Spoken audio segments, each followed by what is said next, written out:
Bismillahirrahmanirrahim. Assalamualaikum warahmatullahi wabarakatuh. Waalaikumsalam warahmatullahi wabarakatuh. Baru saja kita mendengar bahwa Ustadz menyatakan di bulan Ramadan ini Allah pasti akan mengampuni semua dosa-dosa kita. Ya.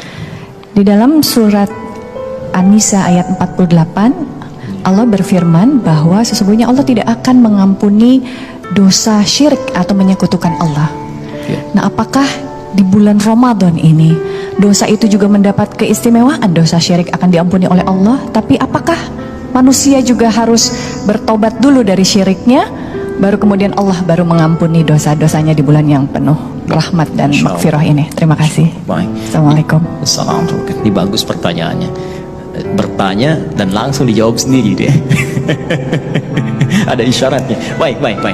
Tadi disampaikan bahwa Ramadan itu siang malam ada ampunan Allah. Malamnya di Al-Bukhari nomor 37 kata Nabi, man qama ramadhana imanan wa ihtisaban ghufira lahu ma taqaddama min dhanbi. Siapa yang sholat di malam Ramadan kemudian bertobat di malamnya, dia berdoa, maka diampuni dosa-dosa yang pernah ia kerjakan selama hidupnya. Siangnya dia puasa, dia berdoa, beramal soleh, diampuni semua dosa-dosanya sepanjang dia bertobat. Pertanyaannya, Ustadz, ini siang malam ada ampunan dosa, lantas bagaimana dengan dosa syirik yang disebutkan di Quran surah keempat An-Nisa tadi ayat ke-48 paling kanan sebelah bawah? Kata Allah, innallaha la yaghfiru ayyushraka bihi wa yaghfiru ma duna dzalika liman yasha. Allah tidak akan mengampuni dosa pelaku syirik dan mengampuni selain itu pada siapa yang dia kehendaki. Kata para ulama tafsir, yang dimaksud tidak mengampuni di sini kalau orang itu tidak tobat selama hidupnya, sampai kembali kepada Allah Subhanahu wa taala, membawa dosa syiriknya.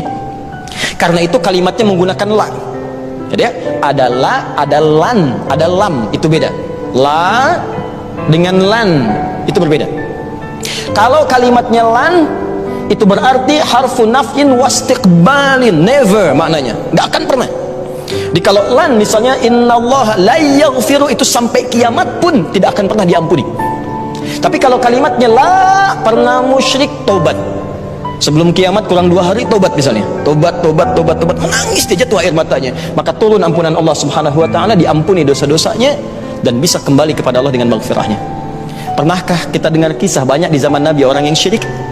Bukankah para sahabat awalnya menyembah patung-patung dan mereka menyekutukan Allah? Lantas bagaimana ketika mereka berislam, bertobat, bahkan di antara mereka ada yang masuk surga tanpa hisab?